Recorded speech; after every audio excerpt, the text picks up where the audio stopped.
Graveyard Walk by Mike Barzakini. There wasn't anything Henry liked about his new school. The classes were dumb, the teachers were dumb, the kids were dumb.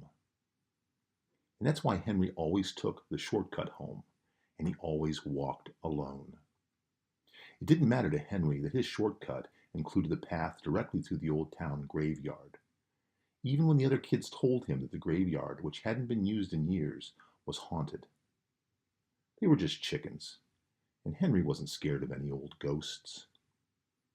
Even if there were ghosts, Henry believed he was tougher. Once or twice a week on his walk home, he would stop in the middle of the graveyard, look around slowly, and yell as loudly as he could. "I ain't scared of you ghosts. If you ain't scared of me, show yourself." Henry never managed to wake the dead with his taunts. This proved to him that he was badder and braver than any ghost. One gloomy day, about 2 months into the school year, Henry didn't stop to yell at the ghosts. The sky was dull gray, and a sharp wind cut in from the north, scattering fallen leaves in whirlwind gusts and waving bare tree branches. As a matter of fact, Henry's pace through the graveyard was quicker than usual. He even felt a little nervous, and those nerves tightened to fear when he heard the first shriek.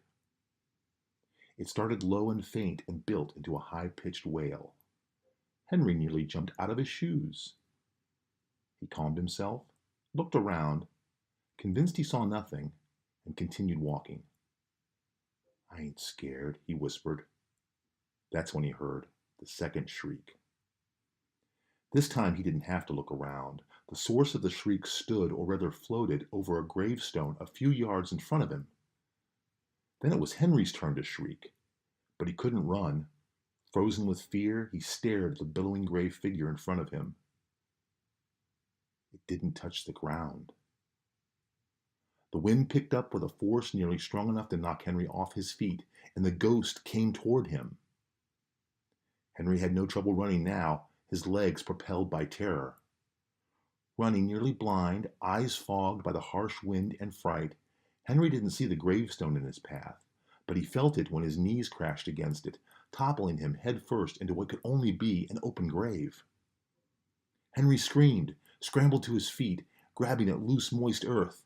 How had he fallen into a grave? He'd been told this graveyard hadn't been used in years. Panic and fear helped Henry pull himself from the hole. Good sense kept him from looking back as he ran full speed the almost mile to his house, where he collapsed into a frightened, exhausted heap. Henry missed the next week of school, and no one knew why. And no one could figure out why, when he returned to school, he didn't take his shortcut anymore. Instead, he insisted on walking home with the largest group of kids he could find.